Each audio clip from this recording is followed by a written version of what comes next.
tips for trusting your intuition in these times. Now, you have a story to go along with this, don't you? I do. So the story is about a pendulum. And the person asked the pendulum a question, knew they were right, just knew they were right, and went on that answer and proceeded to move forward with the direction that, they thought was the right direction. Later on, finding out it wasn't so. Nothing was so that the pendulum had given that yes. And I witnessed, yes, give me a yes, give me a no, uncertain, unable to determine, did everything right, but the answer was not the right answer. Was not the right answer. Yeah. Okay. So, so the question, right, is one I get quite a bit. How do you trust your intuition? Why was my intuition wrong? Why was my pendulum wrong? I love pendulums, but I find them the least accurate unless you are really good at putting what you want aside. I feel the pendulum is better when you're asking for other people. I feel the pendulum is better when you have practiced it and you've been doing it for 10 or 20 years on things that are not of the heart. And Lisa shared with me, which she didn't share there, was this was an issue of the heart. The other thing I feel is that she only asked one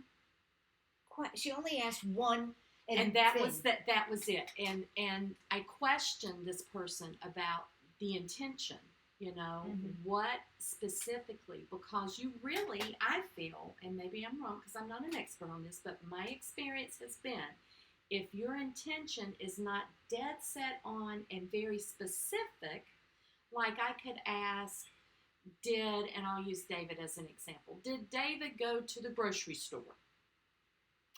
Yes.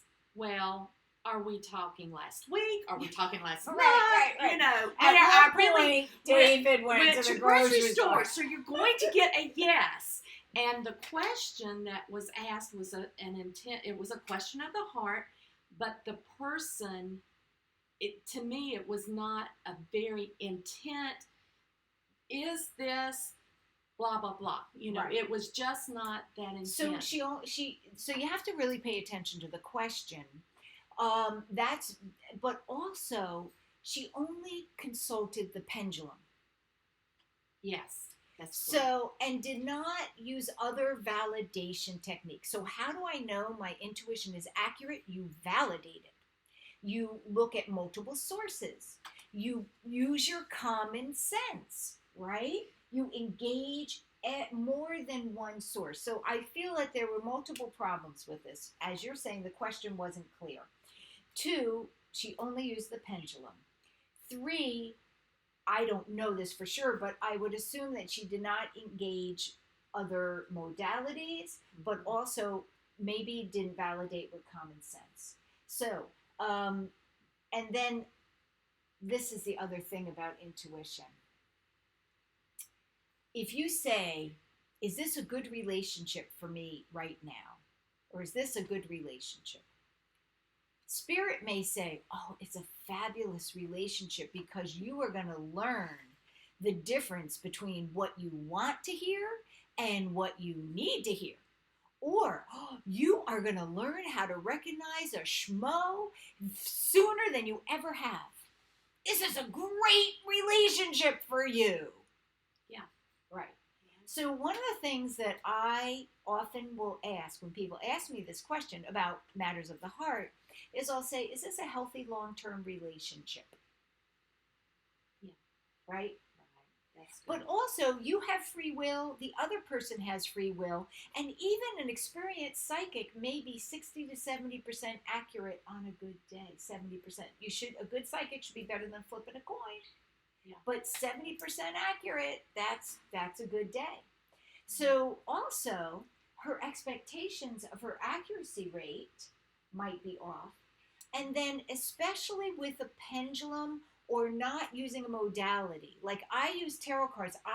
If I get a feeling or a sensing, a lot of times I'll pull a card to confirm it. She didn't have a cross confirmation. And it's so much easier. I don't read for myself. It's so much easier when you are reading for yourself, for your subconscious. It's hard with tarot cards, but you can interpret a tarot card a million ways, right? But it's so much easier, especially with a pendulum, because there are micro things that you can't help. Yes. Yes. You know.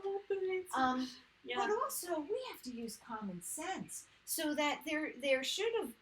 I don't want to should on anyone, but if you really want to trust your common sense, the way to do it, especially with matters of the heart, is to journal. To put in, this is on such and such a day, this was my question. Did she do meditation before to clear her mind? You know, there's so many things I could go into, but that issue, you know, and then maybe say next day, our third date, did it confirm? Did it confirm what that said? Were there any things that were contradictory to what that said, you know? So that you go and you engage the common sense. Because very often, in especially matters of the heart, there are signs along the way if you are not seeing clearly. Do my friends agree? That's not always one, but a lot of times your friends see clearer than you do, you know. When we activate the second chakra, and this is going off the question a bit, but I think this is a good question. When you activate the second chakra, which is sex and sociability, it draws from the brow chakra, which is our intuition.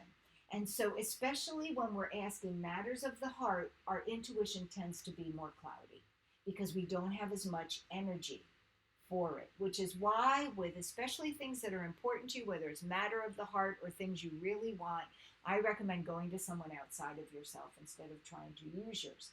But to answer the original question, your intuition will often be quiet, usually, unless you're really messing up. Or you have developed a strong clairaudience, then they yell sometimes. It will be non-judgmental.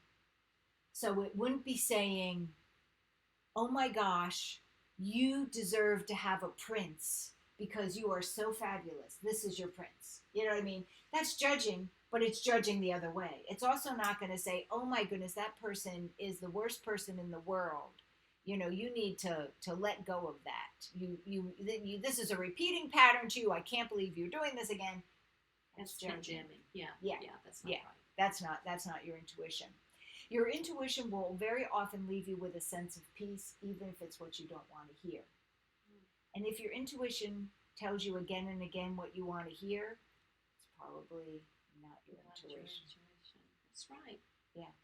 And just to repeat, good intuition, a good psychic, 60 to 70% accurate. Why? And why else might your intuition be clear, but not accurate?